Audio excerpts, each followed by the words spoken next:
Good evening, good evening, everyone, and welcome to a special town hall meeting on the city manager role in Evanston. My name is Mark Miller. I'm vice president of the Evanston Roundtable, and the Roundtable is co-sponsoring the event tonight with the city. I'm part of a small group of people who came together several years ago in an effort to reboot the Evanston Roundtable as a nonprofit news outlet. And one of the reasons that we did that is we feel strongly about the need for a platform in Evanston for discussion of issues like the one we're here to talk about tonight, to have an open dialogue about important civic issues in Evanston, and to be able to shine light into the ways that government works in our community. And we hope that tonight's event will help demonstrate the importance of that role. The town hall meeting is on the role of the city manager in Evanston, and it gives us a good opportunity to think about how we manage and run government in Evanston and how government can best be accountable to its citizens. Staff from the city and from the Evanston Roundtable have been working really hard on this event, so I just want to take a second to acknowledge hard work, and anybody who's here from the city or the Roundtable, just stand up for a second and be recognized. Thanks, everyone. The original plan tonight was for our executive editor and president, Tracy Kotraki, to moderate the dialogue with Mayor Biss, but she was not able to make it due to a family emergency. But fortunately, we have a fantastic substitute in Bob Seidenberg, who is a local journalist that I'm sure many of you know either personally or his byline. He's been covering Evanston and city government here for more than 3 decades, and we're extremely fortunate to have him still as a contributor to the Roundtable. Yay, Bob. And Bob, thank you so much for stepping in.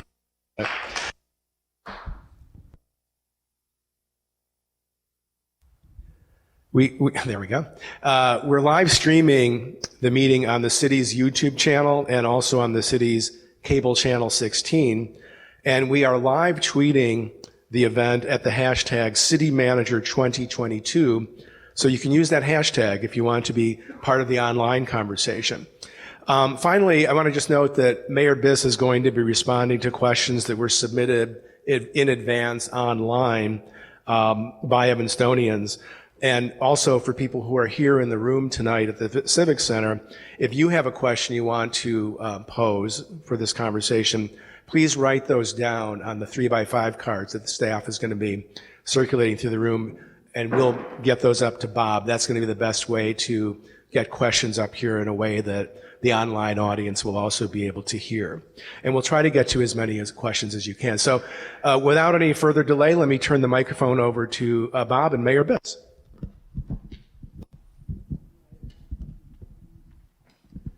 Hey, as Mark said, I'm Bob Seidenberg, a reporter with the Evanston Roundtable. Been covering Evanston since the beginning. No, not really. And I am pinch hitting, so I know you'll give me a lot of slack here. The subject of tonight's forum is the city manager, Evanston city manager, and it's a subject that's pretty much occupied not only officials but residents, and I see a number of them here, for about 2.5 years. Since the last, I would say, long-serving city manager, Wally Bobkowitz, left the job in September 2019.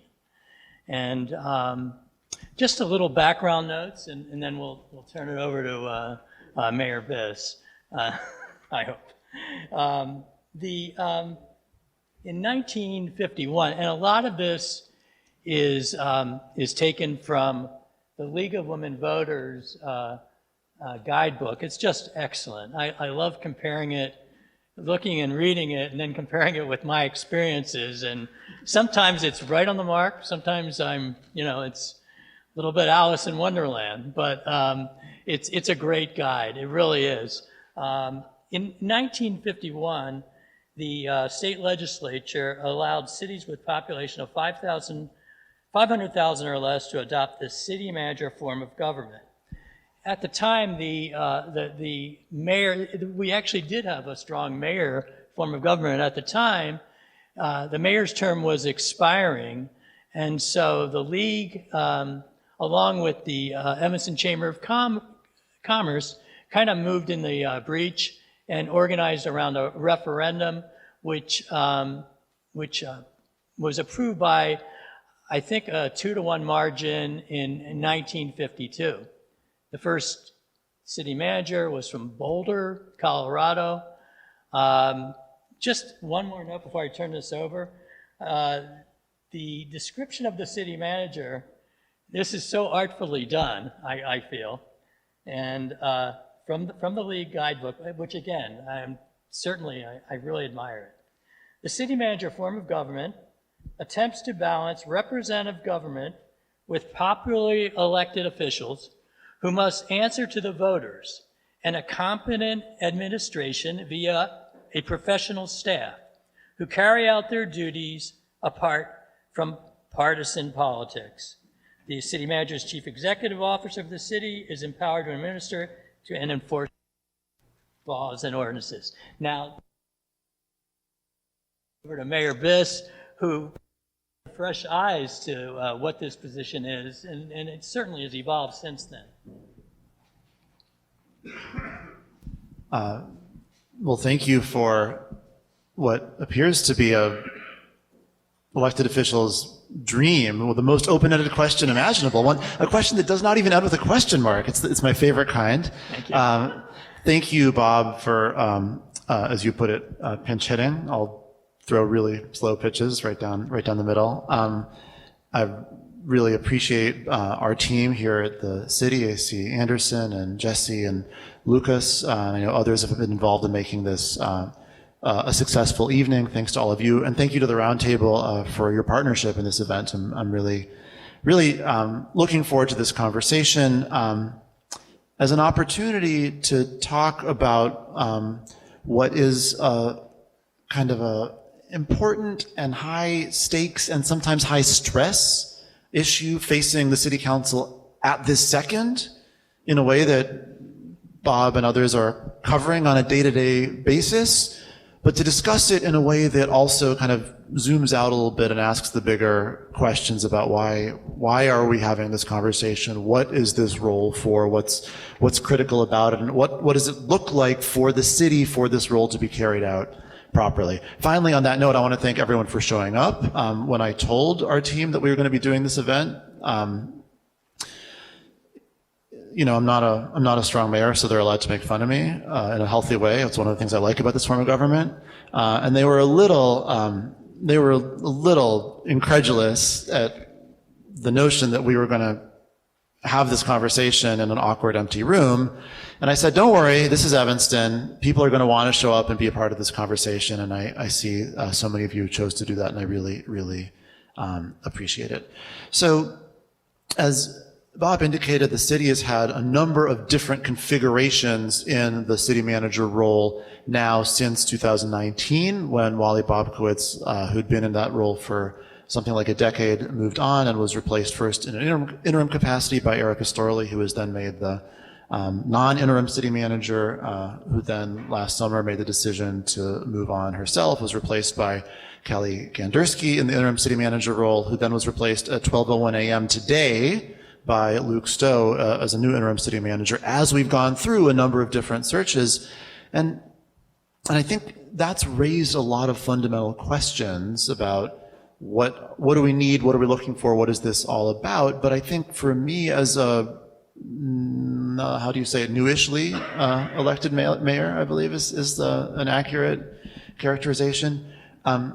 What it's meant is that much of what drove me to run for this role, much of what drove my colleagues on the city council to run for this role, and frankly, much of what our community members ask me when they come up to me on the street just to say, hey Daniel, how about this? Or what can you tell me about that? Much of that has been on pause, because while we have our elected leadership in place, and while there's a lot of ambition on the part of the elected leaders of the city to move forward on a variety of issues, the the fundamental way that this is structured is that really our CEO is missing, or our CEO is an interim.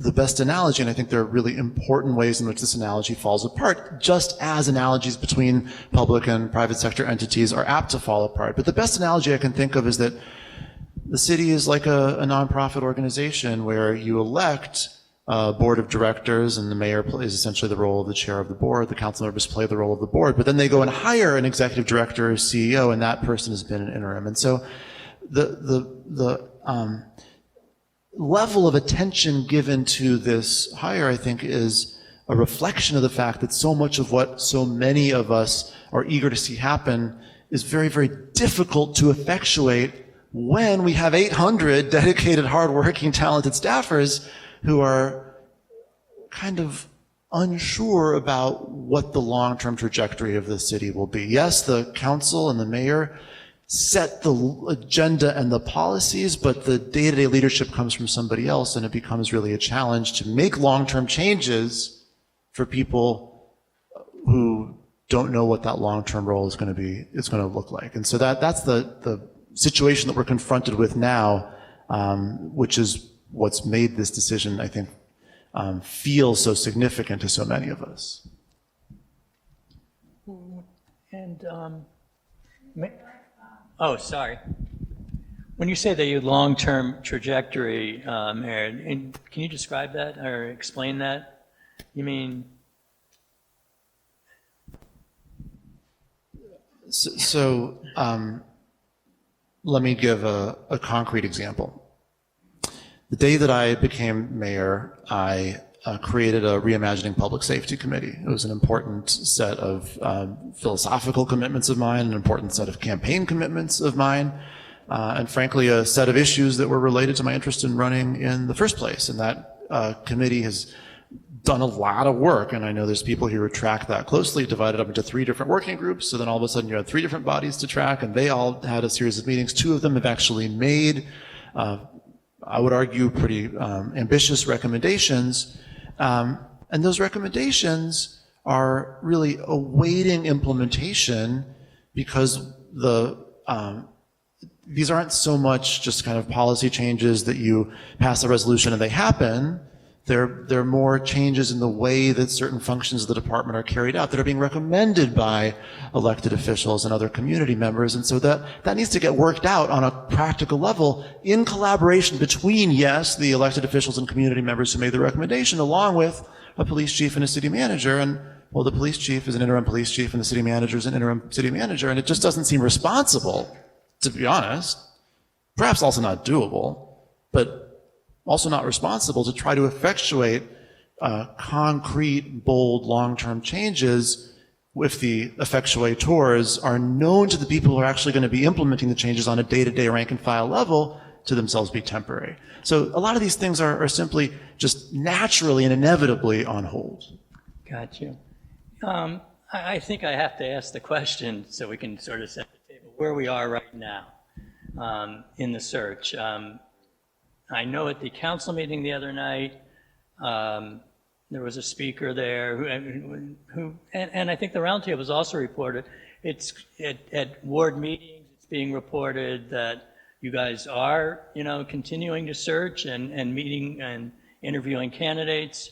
How much can you can say about where the process is? Well, so let me preface my answer and then give my answer. The preface to my answer is that I'm not here tonight to make news. I'm not announcing that Bob Seidenberg is our new city manager. Good. I suppose the Lyndon Johnson way to do it is just to announce it and see how you react. But we're not going to do that. Then you won't have a co-moderator. So I'm not here to make news and sorry if that's disappointing. Sure. But there are things I can certainly say. So as I think the folks in this room, those who chose to come out this evening probably know, we've had a long road with a lot of twists and turns. We had 2 searches, in fact, already. A search that terminated in January with 2 finalists that wound up not being successful because the candidate that the council ultimately, I think, was likely to coalesce around took another job. So that left us kind of going back to the drawing board and also rethinking some of the mechanics of how we had done that search, which led us to then go to a different search firm altogether, which also I think, I think it was unquestionably the correct decision, but certainly not an efficiency decision, right? Because it required us moving back in other respects. So then we had another search that culminated in, I guess it must have been late May. I don't really know how the calendar works, Bob, but let's say for the sake of argument, late May. People are nodding their heads. People who understand calendars better than I are nodding their heads. And that search also didn't work out, and it didn't work out in kind of a different way. There were two, and I'm going to dwell on this for a second because I think it's illustrative of maybe other important issues that are worth getting into. There were two finalists in that search who we introduced to the community, and those finalists were really, really different. One finalist was, I think, a very standard kind of, here's what you picture when you picture a likely city manager in a community like Evanston kind of a candidate, which is to say he was the number 2 in Ann Arbor, which is in some respects a pretty similar city, but bigger, right? So, hey, what more natural place to go than pick a bigger city than ours and find their number 2. It's kind of a natural promotion for that, for someone like that. So you might, if you wanted to like go textbook, you maybe couldn't get more textbook than, let's say, the number 2 in Ann Arbor or maybe the number 1 in Oak Park. So one candidate was like that. Another candidate was very much not textbook, was not someone who's currently working in city government at all. In fact, not working in government at all. At this time, someone who had worked in city government in the city of New Orleans, but New Orleans has a very different form of government, and it's a much bigger city, so he had a role with real responsibility, but he wasn't kind of near the top of the org chart. And what he's been doing for the last several years is kind of consulting with and advising municipalities from across the country and across the world about innovative ideas to solve problems. And so, you might ask,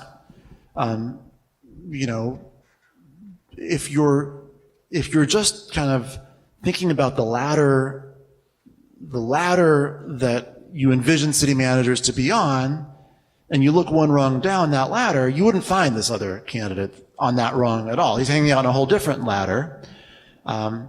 Because of that, he doesn't bring certain capabilities that one, or certain experiences at least, that one might look for, but he also does bring a whole bunch of other experiences that one might look for. And so, if you have two candidates who have similar strengths and weaknesses and you're just trying to kind of puzzle out which one is a little bit stronger than the other, that's a relatively straightforward conversation to have. It may be emotional, it may be complicated, it may be difficult, but you kind of know what you're talking about. But if you have two candidates where everyone knows they have opposite strengths and opposite weaknesses, then the conversation is kind of harder to have, quite frankly, because people tend to know what they're looking for. And I think it's fair to say, I think it's appropriate to say that different people on our council, by the way, this just to continue our travel in reverse away from the question you asked, which I'm doing so deftly that no one could even tell it's happening. I couldn't. So relieved to hear that. In the way this hire works is the 10 of us, the 9 elected city council members and I all have one vote. And so there's 10 voices at the table trying to work this out. And I think it's fair to say that on this question, the question of are we looking for a kind of more traditional model or a more outside the box model, there's not unanimity on the council. And so that was a tough decision as these two candidates were discussed. Ultimately, after a lot of talk and working through it, a decision was made to move forward and offer the position to the first of the two candidates I mentioned, the Ann Arbor guy, culminating ultimately in a vote that happened on a city manager contract, and then the agreement between the passage of that vote and his expected signing of the contract, which ultimately never occurred. The agreement sort of fell apart in slightly confusing ways, leaving us with the other candidate who, by the time we spoke with him, had kind of moved on to other things. And so we're on to a third search. The council has had interest from really interesting candidates, really exciting candidates. We've been interviewing candidates. And I would say I'm hopeful, not only hopeful about the quality of the candidates that we've had the opportunity to speak with, but hopeful that we'll have news that we can share with the community before long about next steps and what that'll look like. On Tuesday, July 12th, I'm not in a position to share anything because we're just not quite there, but I really hope we will be very soon. I know that it was the Community Alliance for Better Government observed that it seems as the process goes on, there's less transparency in the sense of, involving the public, but there's also, I know, concern about maybe a sense of urgency about landing a candidate. Is there a balance there or what? Yeah, of course, there's exactly a balance to be struck. First of all, I would say the two searches that we've done when I was mayor, I think were functionally identical. So I don't think there was a change in, the only change is that we started the first search by surveying the public about what the public was looking for, and didn't do that again the second time because we'd just done it. But in terms of the mechanism of who interviewed the candidates and the level of public exposure, that was identical between the two searches. Look, the balance that we're trying to strike is very simple here. This is a decision for the city council to make. It's, clearly we're elected to do it. It's what arguably the most important thing that the public picks us to do. And so on the one hand, because we're elected to do it, it's our job and nobody else's job. On the other hand, because it's so important, the more advice we get, the better. And so as we're designing these processes, I think the approach that we want to bring is how can we have as much constructive advice as possible to help us make as good a decision as possible. Simultaneously, we have to ask ourselves the question of what process will get us the best candidates.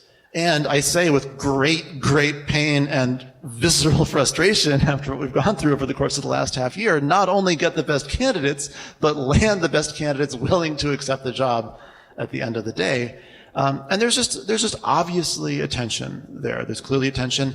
And what I will say, I hope I'm not saying too much here, is that we have become more conscious of and I think unwilling to accept the fact that the greater the level of public process, the more candidates we lose.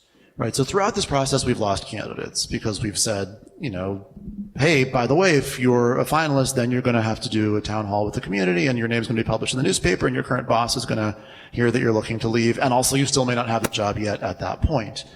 And some candidates have said, no problem, that's cool, I get it. Some candidates have said, thanks, but no thanks. And so that's fine, that's life.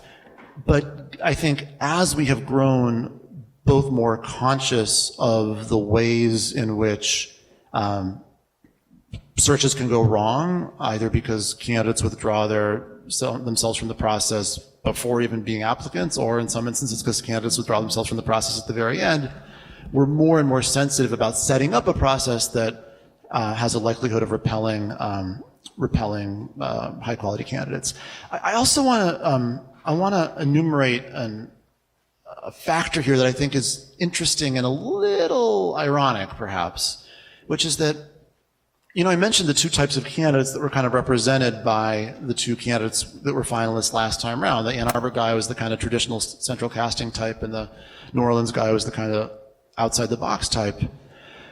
Well, your central casting folks are very used to this type of an expectation, right? They're in the city manager world, and they may have done town halls to get jobs in the past, and their current employers are used to the fact that they might look for a job where this would be the expectation. And so the notion that they would have to tell their current boss, hey, listen, I'm flying out to Evanston to do a job application that's going to be in the newspaper, and if they don't take me, I hope you don't mind.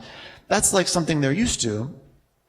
It's the other category, the more outside-the-box candidates, who are likelier to have bosses who they're not enthusiastic to share that information with. So like, let me give a hypothetical, which is literally hypothetical. It's not a euphemism.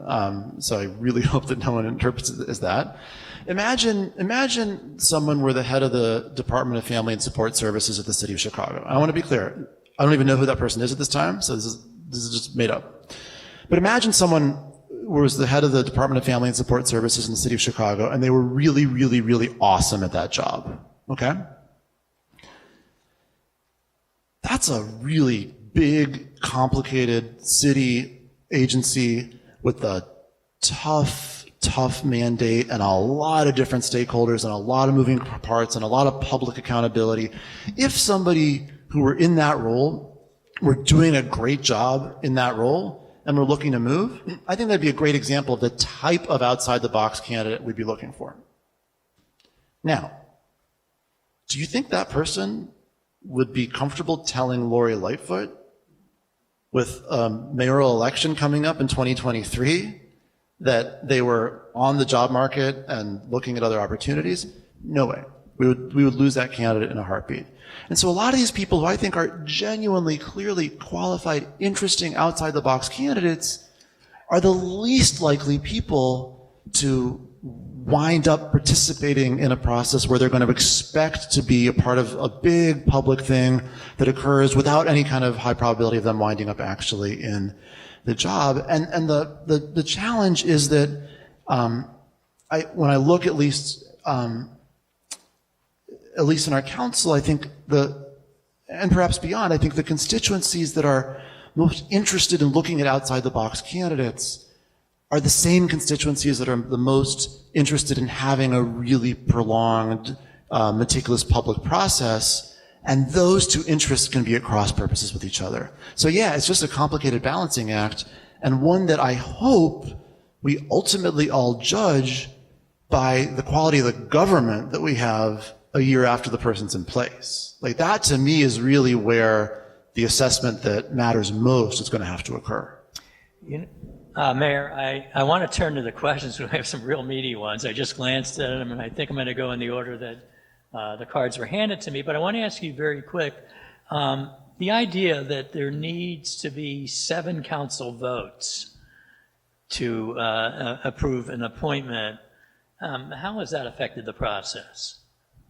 So the rule says, well, actually we fixed the rule last night, because what everyone said was that the rule says that you have to have 7 votes to hire, out of 10 to Wait, you fixed it last night? I missed that. Go ahead. Oh. Sorry.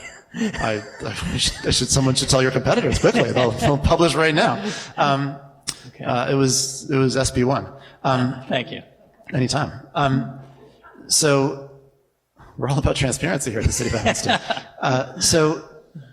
So what everyone said prior to what everyone said in the old days of like Saturday was that you needed 7 votes out of the 10 to hire or fire a city manager. You'll notice that 7 is not a simple majority of 10, 6 is, and so this was changed, I think relatively recently actually. I think it was changed during the previous administration.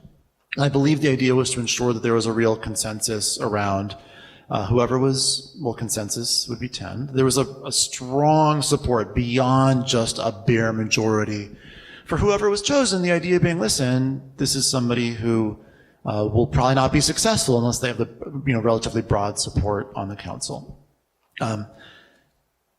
Just quick detour because of the little back and forth we had. Because council member Braithwaite is retiring, I wanted to see, hey, I'd always heard that it was 2/3 and that it was 7, and in fact 2/3 of 10 is 7 if you round to the nearest integer above it. But 2/3 of 9 is 6, and so does the rule say 2/3 or does the rule say 7? And actually the rule said both in different places. So what the rule now says, as of last night, is you need 2/3. When there's 10 people, all 10 people are seated, you need 7. Now, in a situation where you only have 9, you need 6. But the point is you need this supermajority. It has made it more difficult, of course, but what we get for the price of that modestly enhanced difficulty is that when a person arrives, they will have the support of a pretty broad and diverse majority on the council, and that I think is going to be important to their success. Okay, we'll go to the cards.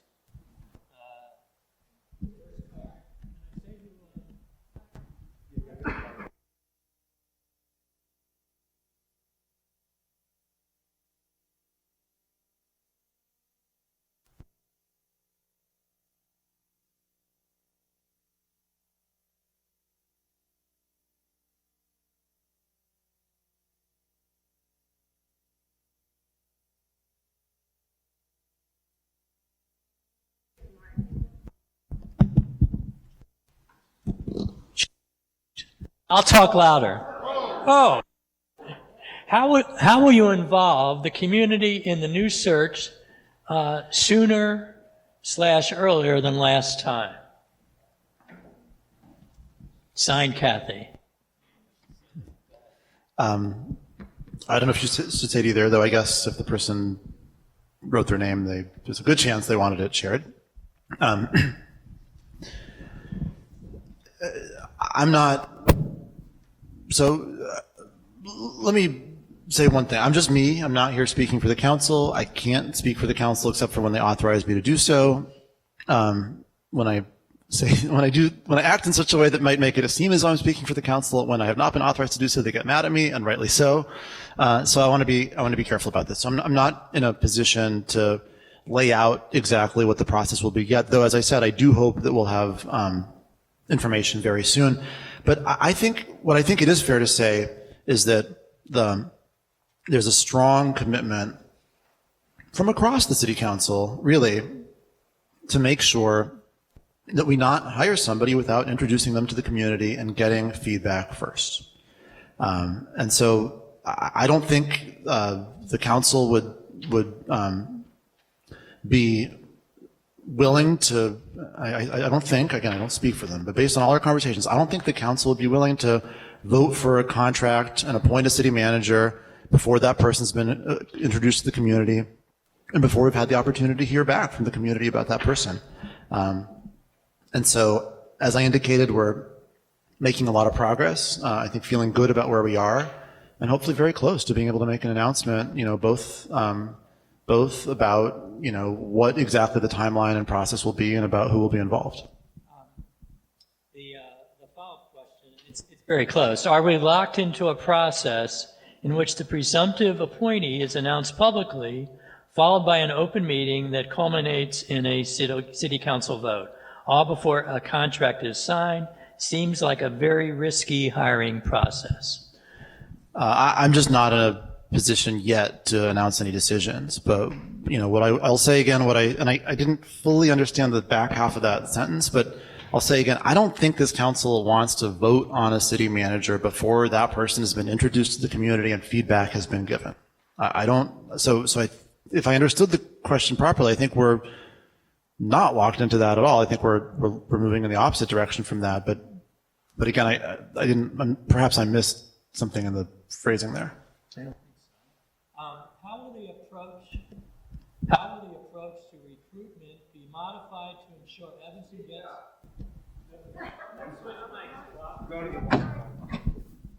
How will the approach to recruitment be modified to ensure Evanston gets a diverse set of applicants?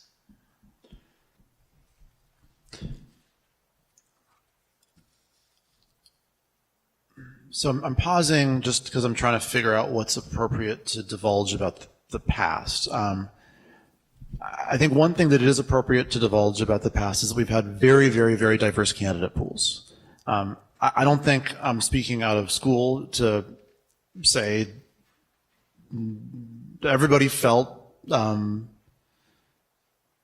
everybody's a strong word. I don't think any of us on council expected to put forward 2 straight white men as finalists. That, is not what our city council looks like. It's not what our city looks like. It's not what our city staff looks like. And it was not by any means what our applicant pool looked like. There was unanimity on the part of council that those were the 2 strongest candidates and that they should be moved forward.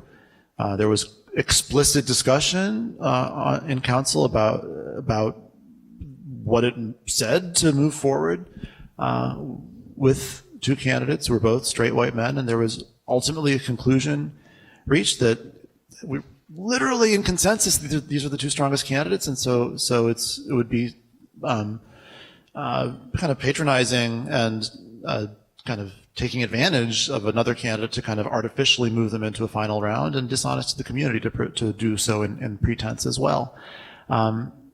But the pools of candidates have been diverse. I will say, even though I have different feelings about the two search firms we've worked with, both search firms understood from day one that diversity of the candidate pool was a clear priority for the city, and both found diverse candidate pools. And in the first instance, the two strongest candidates, in our opinion, were both people of color, and in the second instance, the two strongest candidates were both white men.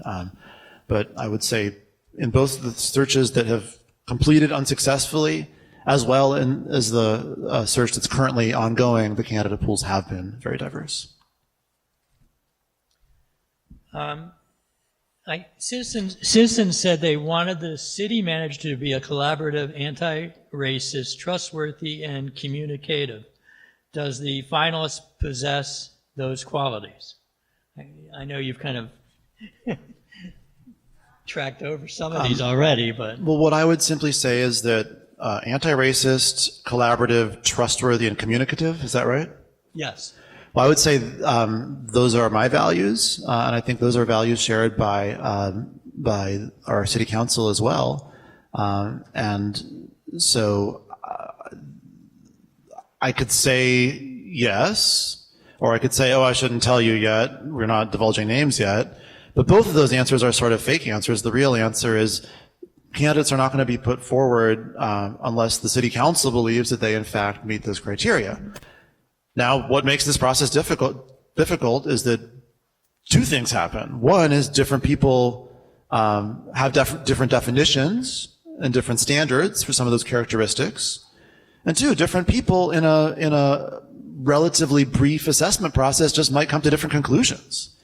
And that's one thing that I've tried to both be very humble about and counsel with an S, counsel with a CI, about having humility as well. You should not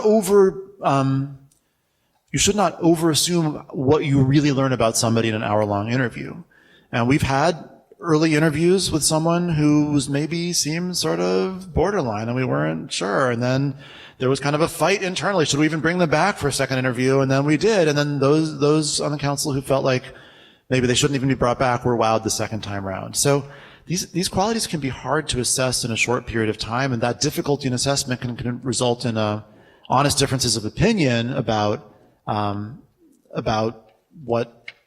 which candidate best meets those criteria. But I think those criteria that were named, collaborativeness, anti-racism, trustworthiness, and communicativity, are the values that the council is looking for.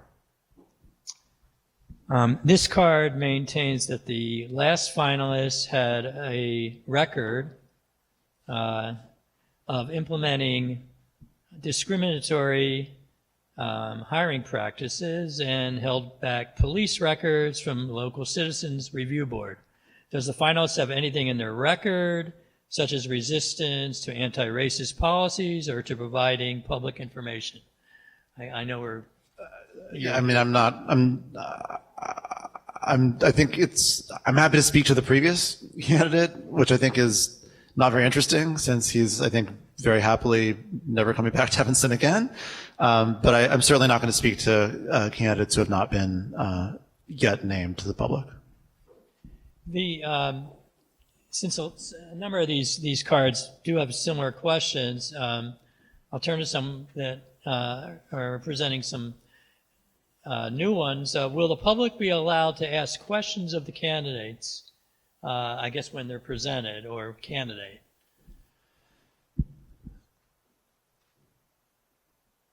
So I don't want to be really boring here, but I cannot speak with certainty for council especially about the details about how exactly questions are going to be sourced. But I think it's fair to say that council is committed to putting a candidate in front of the community and having the community, giving the community the opportunity to kick the tires and then hearing feedback before moving on to a final vote. And look, I get it. It's annoying for me to not answer these questions directly, but like you all voted for 9 other people who have the right to weigh in on that, and it would be really deeply irresponsible for me to claim from them the authority to unilaterally determine the details of how we're going to do this. I'm glad I'm pinch hitting here. Is there still room in Evanston for straight white men? This is one of the cards.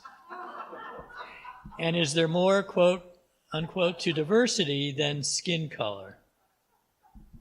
Yes and yes. I'll give one interesting example.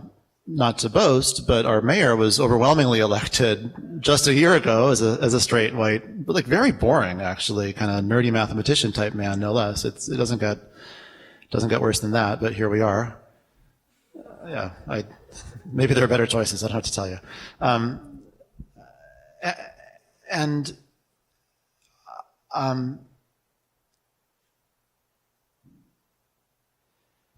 I do think it's important to name in this moment of what you might call an anti-racist backlash,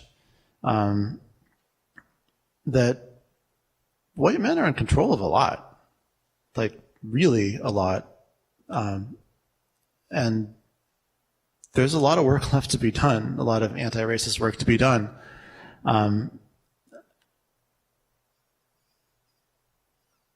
Well, I'll leave it at that. I'll leave that part of the answer at that. But I think it's important not to brush that question off just by kind of teasing about it, but to say, for all the talk about anti-racist work and for all the attention given to the issue, and again, for all I'll say it again, the anti-racist backlash that we see, there's a lot of work left to be done. And much of that work is going to continue to feel uncomfortable for those who are used to benefiting from the system. And that's okay. That's not a discomfort that we should shy away from, or that we shouldn't feel that discomfort and then conclude, ooh, we're doing something wrong. We should just feel that discomfort and be like, well, listen, there are very, very embedded inequities in a lot of the systems of our society that people have gotten really used to, and that people of goodwill have benefited from and gotten really used to benefiting from. And every time some bit of that is taken apart or even challenged, it feels uncomfortable. That's fine. That's fine. That's necessary. It's gonna have to keep happening. And I think to the other question, there are a lot of forms of diversity that are really critical. And so obviously, race plays a special role in American history, right? That's a really important fact that we shouldn't lose sight of. But there's a lot of other forms of diversity that I think we have a responsibility as a city to think hard about. Like, for instance, I'm really glad that when I look at applications for boards, committees, and commissions, by the way, all of you should apply to be on a city board, committee, or commission. Maybe the press can't, but I don't know. But all of you who are not working as journalists should apply. I'm really glad that when I review those applications, people check a box: are they an owner or a renter? Right.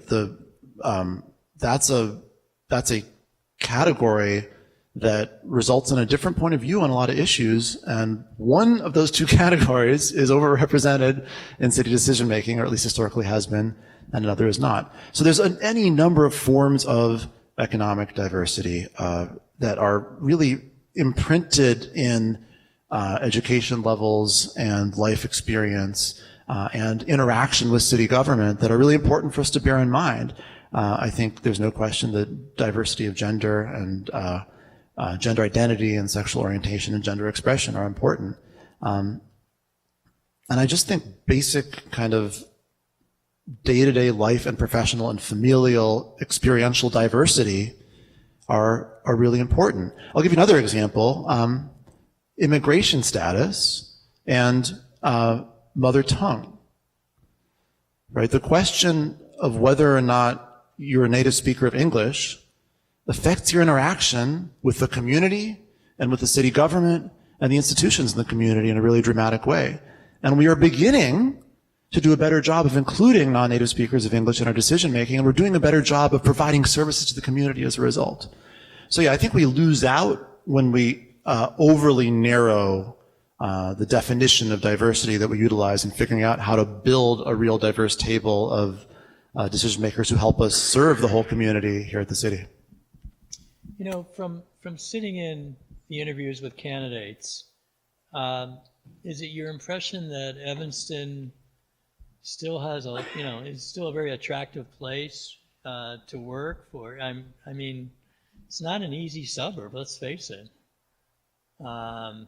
We grapple with tough issues, and people are very vocal and passionate. And I just wonder how that works in today's job pool.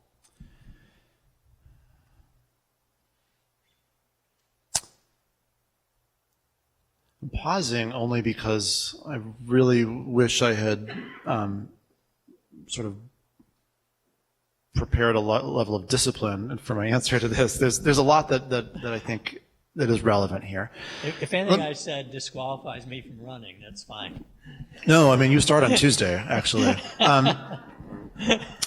So let me tell you a story.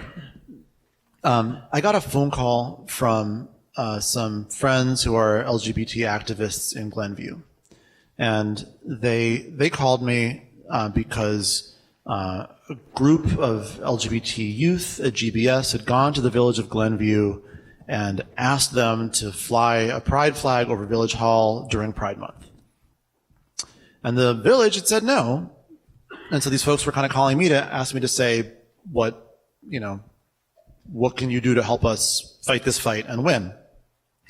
And I know the mayor over there for a long time. He and I don't have the same politics, but we have a very friendly, professional relationship. And I called him up and I asked him about this, and he said, listen, I'm supportive of this, but I have to tell you, it's going to take some time for me to win this battle internally, because the village board members who I serve with really feel strongly that they were elected not to engage in social issues or questions of justice. They were elected to get the streets plowed and paved, to get the trash picked up, to keep the taxes as low as possible, and to call it a day. And I thought, I bet your campaigns are really different than my campaign for mayor of Evanston was. And then my next thought was, dude, I would hate to be the mayor of Glenview. That sounds boring. And then my next thought was, I bet you would hate to be the mayor of Evanston. What I do probably sounds like torture to you.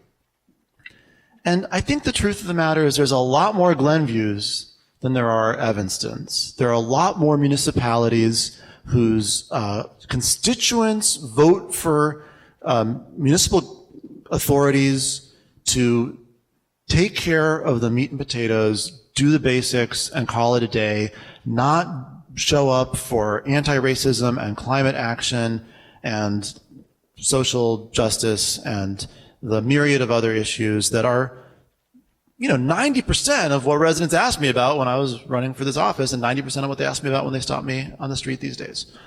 So all of that is to say that there is just a different set of goals that we set ourselves as a city government than a typical city of 78,000 people would set itself. There's a different set of expectations that our community has of our government and of the level of engagement and the level of involvement and the level of participation. It's all different. And I love it. I live here on purpose, and I ran for mayor here on purpose, and I treasure that engagement. It's what makes the job interesting. And we need a city manager who feels the same way. that's part of why the conversation about whether to hire a kind of central casting, one rung down the same ladder city manager or someone who's more outside the box is so difficult, because the people who are one rung down the same ladder, except for perhaps in Ann Arbor or Oak Park or Madison or Cambridge or Berkeley or Boulder, back to our first city manager, most of the people in that role aren't thinking about reparations and climate action and inclusionary housing ordinances and so forth. So all of that is to say, if you go out on the sort of city manager circuit in Illinois, I think people know Evanston is an exciting place. They know Evanston is a place that's doing ambitious things. They know Evanston is a place that has resources. They know Evanston is a place that has a super talented staff. But a lot of them are like, I went into city management to get away from all that other stuff. That's not what I'm looking for. And if you imagine someone who's a city manager in a, let's say the village manager of Northbrook, who's like, okay, well, I'm ready to look for a bigger town. Hey, do I want to go to Evanston or Arlington Heights? I think a sort of typical person in that situation may say Arlington Heights is more kind of what I'm used to, what I'm ready for. Additionally, I have to be honest and say that the amount of turmoil that we've had, the amount of turnover, the number of vacancies that we have in our city government, again, that sends out a beacon, and different people interpret that beacon in different ways. Some look at that and they say, that's an exciting opportunity. I get to come and then build a team around me of people who are like-minded and who I can trust and work on difficult issues with together.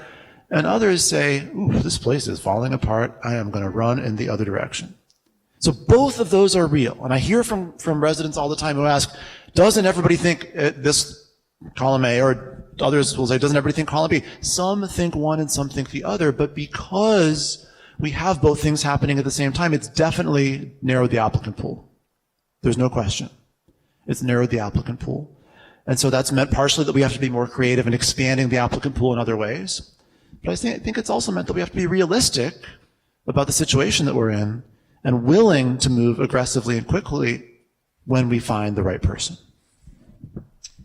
If no city manager, I guess, is selected for an X period of time, could we as a city choose to hold a referendum to give the mayor power to take on this role in the interim?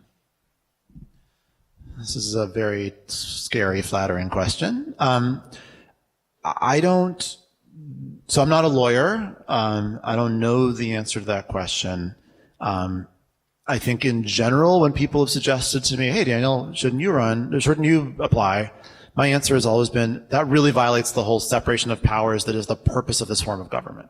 Right? The form of government was set up for a very specific reason, and that reason is to insulate the management of government from political interference, right?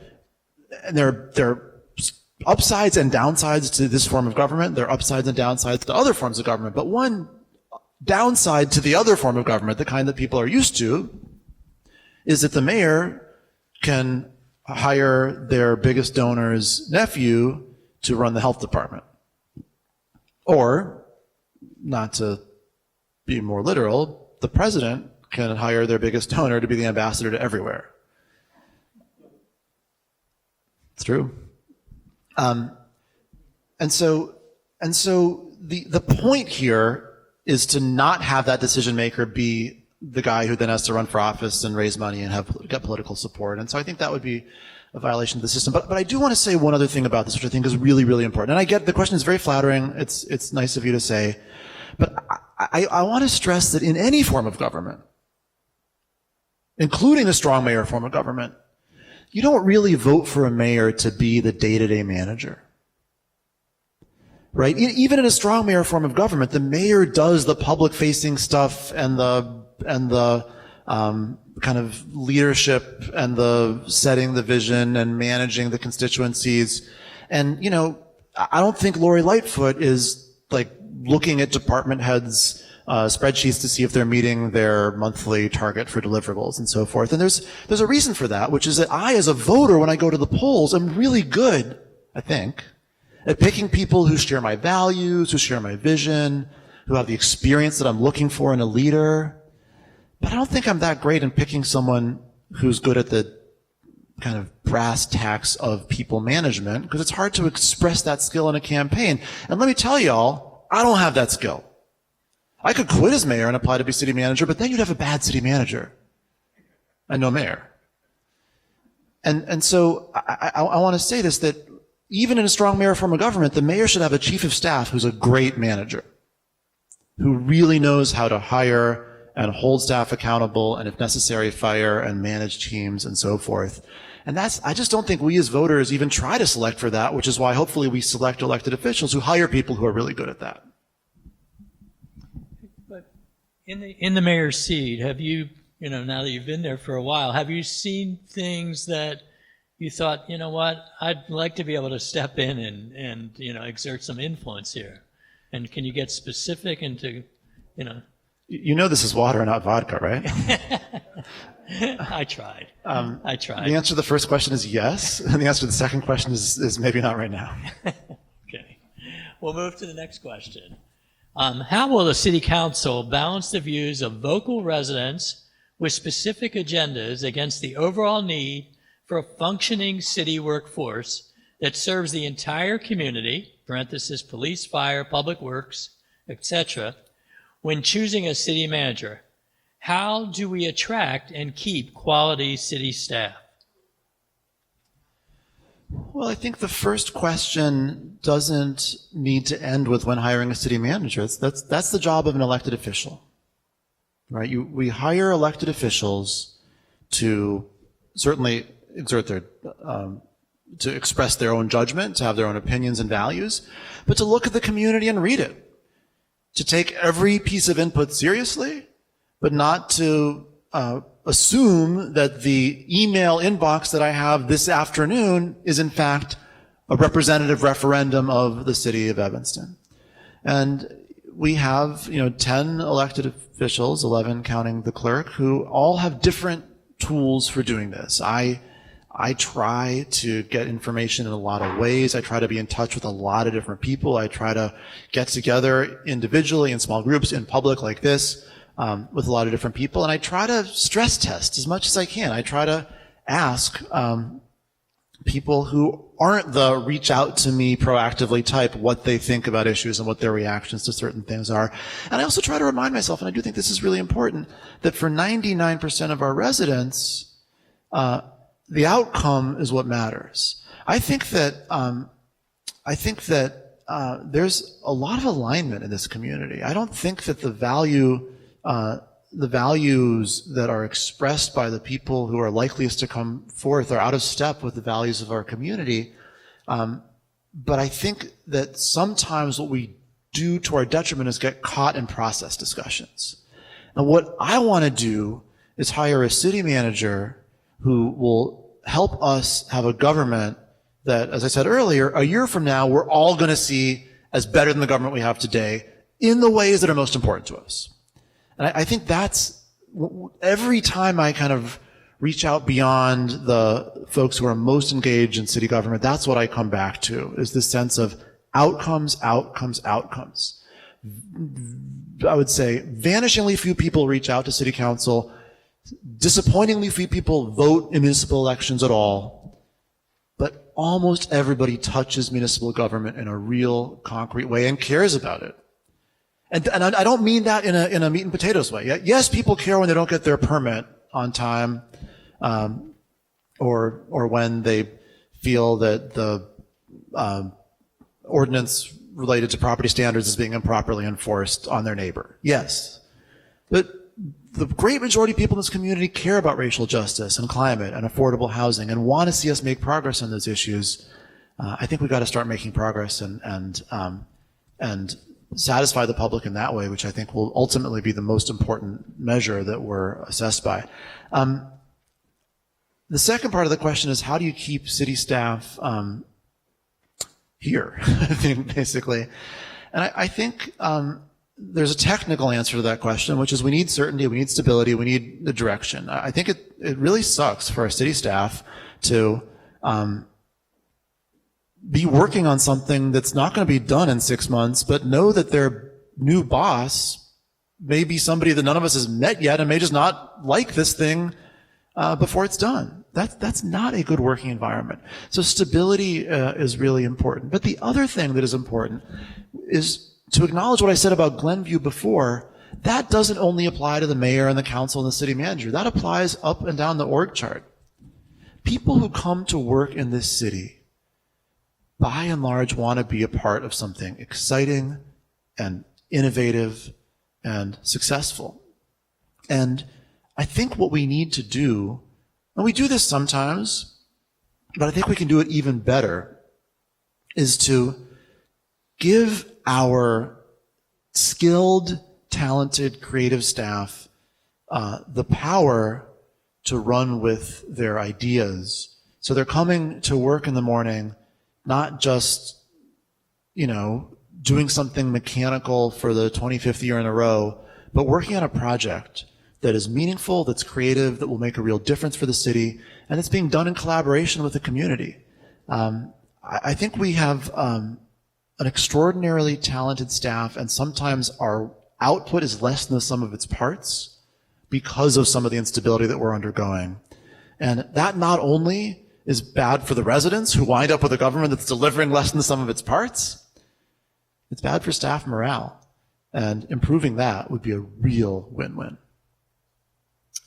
Mayor, we're getting down to the end of the cards, but and this kind of goes back, but it says, many of the council members are tired of the process, part observation, but this is the most important job in our city. If the current candidates don't work out, have you discussed taking some time, resetting, and letting the interim manager stay for a while? I don't think elected official exhaustion is a consideration that should be taken seriously. And I say that as a real tired guy. I don't think, who cares about how I feel, right? I ran to feel this way, and now I got what I wanted. So I don't take seriously the idea of, I'm sick of this, I just want to have a city manager so I can be done with this. But what I take really seriously is that the status quo is hurting the city. And I mean capital C city and lowercase c city. The previous question alluded to it when it comes to retaining staff. When it comes to staff morale, of course, has consequences when it comes to staff work product, obviously. And it's having consequences on the relationship between the community and the city government as well, because there's just a feeling all around of like, where is this really going? And if I feel like, where is this going? Well, first of all, how much time am I going to invest in interacting with it now? Because it might be something totally different soon. But also, how much of myself am I going to invest in this place? Am I going to stay here? Am I going to encourage my friends to move here? Am I going to grow my business here? Am I going to bring my business here? All of this instability is hurting us. And so I personally believe, and I think council is with me on this, that we should not settle for somebody who will not do the job well. I think that's a non-starter. But I think in all of these trade-offs, we've got to acknowledge that as thrilled as I am that Luke Stowe took the interim city manager job, and I am really thrilled about that and confident he will do very well at that job, it's not the same as having a long-term person, and there is a cost to the instability, and it's important to me that that cost gets priced in when we decide what level of urgency to move forward with. And I feel a high level of urgency specifically because of that. Do you think what the council has gone through here, what the community has gone through, has demonstrated, do you think what we've experienced here in the various city manager searches, has it kind of solidified the need for a city manager, or has it opened up the idea that we need to look at an alternative form of government? I know it's kind of a self-serving question because you happen to be the person in the seat, but. Well, it depends on who you ask. I mean, look, again, something that maybe I shouldn't say, but is really obvious, so I'll say it. The last 14 months have not exactly been an advertisement for this form of government. But here's the thing. I'm not sure the last 14 months in Chicago have been an advertisement for the strong mayor form of government. I'm not sure the last 14 months in a lot of municipalities that I've been tracking closely have been an advertisement for that form of government, whatever the form of government is. It's been a hard time in local government. It's been a hard time in Earth. It's been a hard time in organizations on Earth. It's been a hard time in local government in the United States of America. What I think is, again, stupidly obvious is that a bad status quo is a city manager form of government without a city manager. That doesn't work very well. I would recommend against that for those of you at home who are preparing to, I don't know, my 14-year-old is really curious about these like seasteading, right, where libertarian billionaires declare a little platform in the open seas to be a new country so they can evade taxes, and then they have to form a new country. If you're forming a new country somewhere on the seas, someone who's watching this at home, because it's so fascinating, I wouldn't recommend creating a city manager form of government on your platform in the seas if you're not going to also have a city manager. But I don't think it's revealed more than that. And I think I will tell you, just to give a practical answer for me personally, I ran for mayor because I felt really excited about what I thought we could accomplish as a city if this government was functioning the way I believe it can function. I have not gotten a lot of that stuff done yet, for the very reason that brings us here tonight. But tonight, July 12th, 2022, I am at least as enthusiastic and hopeful about what we can accomplish in this form of government, if it's working properly, as I was when I decided to run for mayor. I'm hopeful, I'm confident, I'm excited. And to be honest, that contributes to my sense of urgency too. Because if the two options are column A, pretty detrimental holding pattern, or column A, really exciting, get a lot of important stuff done that's transformative and beneficial for this community, you might understand why I feel really passionate about moving from column A to column B as quickly as can be reasonably done.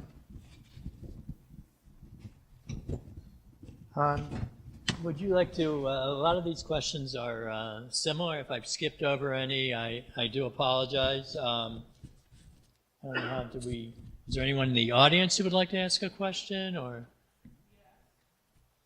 I saw, how do we, I don't know. I asked that without knowing how to do it, but do you want to come over here and ask? Just ask. Yeah. And you can then repeat the question out loud. Okay, why don't you, Just kind of after she says the speak for the audience. The question is, during the interview process, this one and previous ones, has any reaction of the candidates surprised you about what they didn't like about the city, what they feared about the city, what they loved about the city? Yeah, the question is, did anything the candidates said during the process surprise me?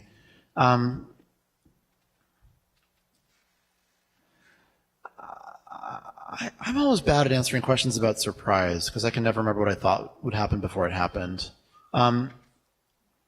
What's been interesting is just how monumentally diverse the perspectives of the candidates have been on what the job is and what's exciting about the job. And what's challenging is they're all right? It's none of them are saying, I'm really excited about something that we on council don't care about. It's just this one is excited about this, and this one's excited about that, and this one's excited about that. And we care about all those things, but part of what we have to do as a council is prioritize. And the ability to prioritize with clarity should allow us to pick the candidates whose kind of locus of innate enthusiasm aligns best with what's most important to us. Tina, you had a question? Yes. Good evening. We have no city manager, no police chief, 2 already left, and we have a whole bunch of other situations here in the city of Evanston. This is terrible. I'm sick of just everybody comparing Evanston to other cities. We are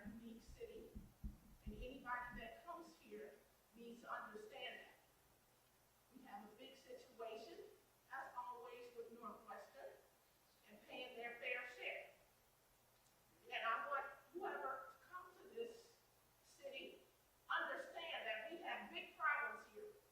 We always have cover-ups about situations, and I feel sorry for the people that were devastated in Highland Park and across the country. But we have our own devastation here in Evanston. We have a lot of discrimination and racist activities.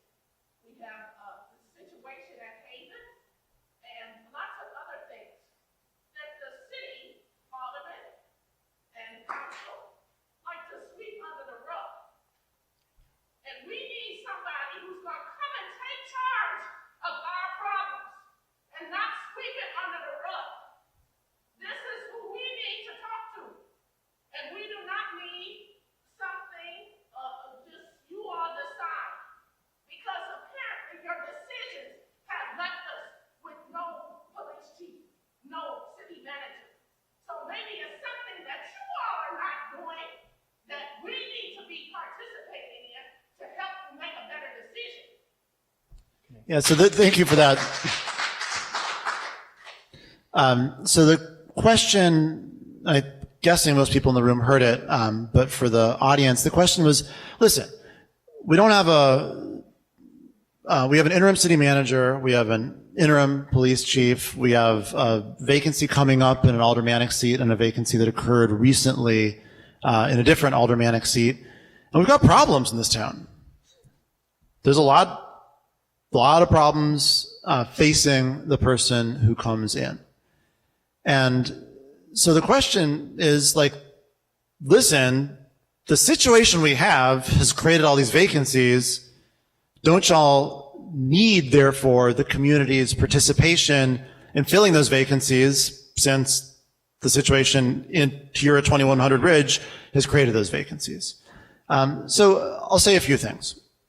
First of all, good points all around. We've got a lot of problems. I will say, to Bob's earlier question, I don't think the city manager candidates are blind to those problems. I think they are painfully aware of those problems, and we have fewer candidates than we otherwise would if that weren't the case. But we have real problems. We have real assets to deploy to solve those problems, which I think is something that is both a relatively unique quality of this community and also places a real responsibility on us. The number of vacancies that we have in key positions explains exactly why I feel such a high degree of urgency about filling this position. That's just it. And you know, I've talked already tonight about stability and clarity and morale, but there's something else to say, which is just getting work done. There are balls being dropped now, not because a single person on our staff is dropping a single ball, but because we just don't have enough people to do it anymore. That's happening today. I had a conversation late last week with a member of one of the city commissions who was like, oh, I thought that you were deliberately sabotaging this commission because you didn't care about it. And I was like, what?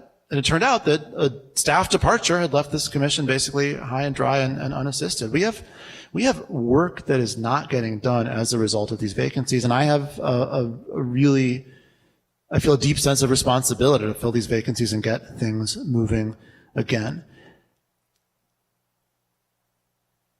I know that those who applauded this question will disagree with what I'm going to say, but I believe it to my core, and I think it's one of the most important facts before us right now, so I'm going to say it. The more open and public the process, the fewer candidates we will have, and the more candidates who will drop out partway through. This is literally what has happened multiple times already. That's simply a fact, that because of the way the search is played out in public, we lost candidates. That may well be a price worth paying under certain circumstances, but I think it's a price that becomes greater and greater and harder to bear the longer we go on the way that we've been going on. And that's got to be balanced as a part of the equation as we figure out how to move forward. I want to end here, though, on a note that I think is critical to what you said and really hopeful, which is that we had an election in April of 2021, an election just over, I guess, just a year and a quarter ago. And that was a change election. We elected a new mayor who was, in many biographical respects, very different, let's say, from the previous mayor. We elected 4 new city council members, quite a few of whom ran against incumbents on bold, ambitious change messages. This is a change city council that came in, and change is difficult.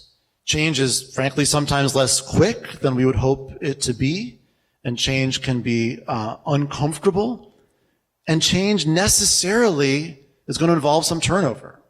And so I don't think the fact of this turnover is the fact to be lamented. I think the fact of this turnover is an expression of the amount of change that needs to and will occur. But that change can only occur if we get from here to there and actually fill the positions with the right people. And that's what we were trying to do. And that's what we're committing to do as quickly as possible and correctly to ensure that we can meet our commitments to the community that we made, just a year and a half ago during a campaign, and some of which still remain to be met.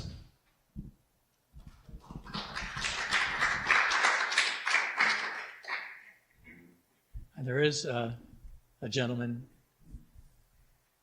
As a straight white man who's lived in Evanston for 50 years, I would like to join my sister on the other side of the room. Who is not a straight white man in expressing concern about lack of transparency, not with respect to the selection of a manager, but with respect to why don't we have police, the kind of stuff I think you're referring to, what happened to the police chief, what happened to this person, what happened to that person. It's very disquieting, even to old white guys like me, not to have any explanation for that. Point 1, point 2, I wanted to ask, will anyone in this audience join me in applauding this mayor for demonstrating for us the value of a mayor's outward-looking public role in a mayor-city manager form of government and emphasizing the importance of management in a city that has multi-million-dollar budgets to administer, hundreds of millions of dollars in the 5-year capital development plan, and it is enough to bottom line, but anyone who takes on the management job. I want to get this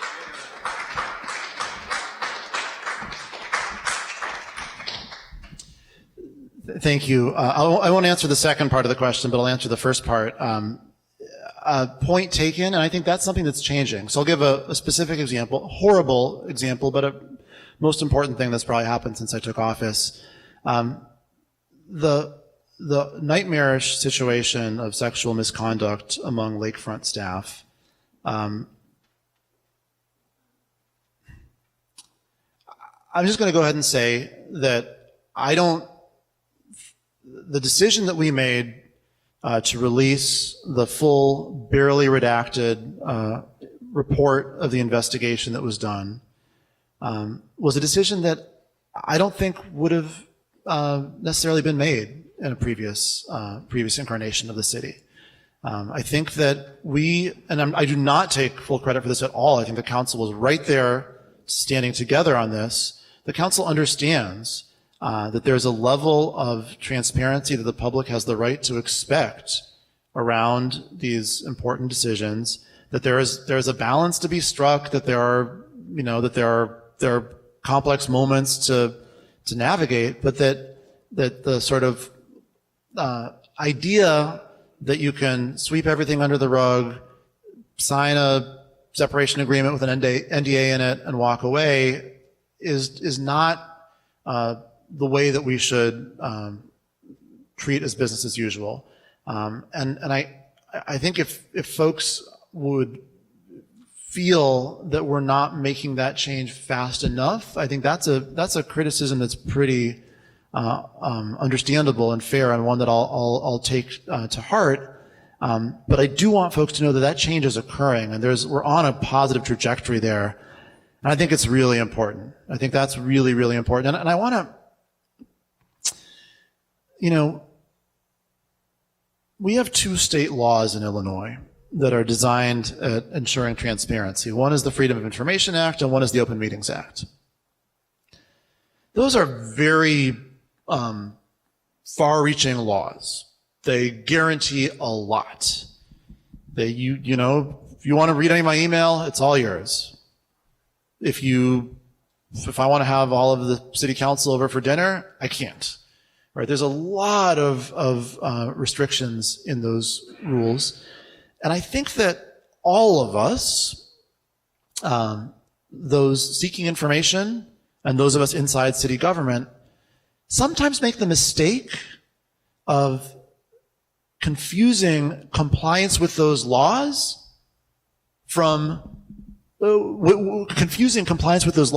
with actual transparency. Those laws are Springfield's best attempt to force us to be transparent. And so we have to ask ourselves every day 2 different questions. One question is, are we following the law? The other question is, are we being transparent? And it is possible to follow the law and not be transparent. It is possible to be transparent and break the law. We need to do both. And sometimes I think we've been too focused on technical compliance and forgetting the actual purpose of what compliance is supposed to achieve. This is she. My name is Sharon, and I'm a retired paralegal, and I work in Highland Park, and I was raised in River Forest around Jewish people. That seems weird, but I say that for a reason. I was a baby, so I don't remember everything. I just know my grandfather worked for Don Amici, so he thought we were a really nice colored family. They didn't say black or Negro yet; they just say color. I didn't know different. I was in school. I got pictures in my phone. Point of me saying that is I'm in Evanston now, and from there to Oak Park to out here and Highland Park, which I was the first black manager of a Jewish law firm, and they didn't know if that was going to work, and I didn't know it either. So part of the community was called Highwood, and I couldn't understand why they had a division between Highwood and Highland Park. Well, I won't go into all of that. The point is, everywhere you go from one community to the next, I just say this, and young people don't be offended by it. It's nothing but elders are going to see where these roots started, how these communities are changing, how they have changed, and some people are going to have white hair on their head, but they've been here, took all this stuff for the last 70 or 80 years, and they wonder why people still having a problem with having a community and family. It has nothing to do with your color or your race or which side of town. It's what's in your heart and how you treat other people and how you run to their help like they do it right now in Highland Park. And believe it or not, they like me out there after my boss took me around all the restaurants. He said, that way you gonna have a problem. So, point is, if somebody is managing, no manager, no mayor can take that everybody's problem. God is still working on that. Some people don't even bother to talk to him or go to church, and I'm not trying to do a religious thing, and I'm not apologizing for it. It's where you are in your family by yourself, and what makes matter that you take care of that family, and that family takes care of the one next door. If somebody gets hurt, you go help them. If somebody is doing something illicit and you know they shouldn't on the lake, then speak up and tell them about. I'm a Northwestern, not student, I'm graduated already. The point is, some people are afraid to come to certain communities because they think all this is going to happen. I'm telling you, I'm crazy about my elders. I don't care if they're black, white, or whatever. You know why? Because they're historians. And they know where it started, where the seed started, where we were wrong in some places, where we've corrected it in other places. So we continue to care about one another and not worry so much about one person going to fix it all. That's impossible. God wouldn't have all those angels up there and all these synagogue if they thought that one person could do it. Everybody's got to do it. To back up that person that's doing each one of these administrative positions. No one person, no matter what his title is, can handle all of us at one time. And I must say, Evanston has been much better than some areas in Chicago. It has changed, and y'all don't get me wrong. I used to live in Chicago at one time myself. And a lot of people are so scared of Chicago because of all this shooting and stuff. They're moving to whatever suburb that will take them. So now your suburb is changing with a frightened people. That's not bad, but it's a different face on it. So it's gonna keep changing like that. Every 10, 15 years, you're gonna see a different group of people with a different attitude about what some people, and we go again, 80 and 90 years ago, in age, are putting up with us today. All right, I can tell you my age, but I'm already a senior, and I got one of the with booster shots before the young folks did, so that'll tell you something without telling my age. So the point is, we can all do it no matter what. All we have to do is love each other and be a good neighbor. And if that neighbor falls, just like you just hit me on the phone, I was in Tear Factory. I haven't worked for that law firm in a while. I had to call out there, see all the people that, well, I didn't know all of them, but I've been all over for years and doing their law, helping doing their law issues for that firm. And they was like, Sharon, what's up? I said, I'm on the telephone right now, and I'm looking at all this. When you all been out there, your family, you see, I don't live there. I live in Evanston, but they still right here. That's what we have to want to be in the heart for other people. Thank you very much. Mayor? So, I mean, there's a lot there, probably more than I can summarize, but I think the way, I think perhaps the core of it that I can speak to, and we're getting the hook here, so this is going to be I think a good place to end. The core of it is when Sharon talks about the fact that there's no one person who can fix all of this. It's simply not doable. It's not achievable. And that sounds kind of different than what I've been saying, right? I've been saying we need the city manager. Things are on hold until we get the city manager. It's urgent that we fill that spot. Because so many of the people on this team are waiting for that moment to be fully deployed.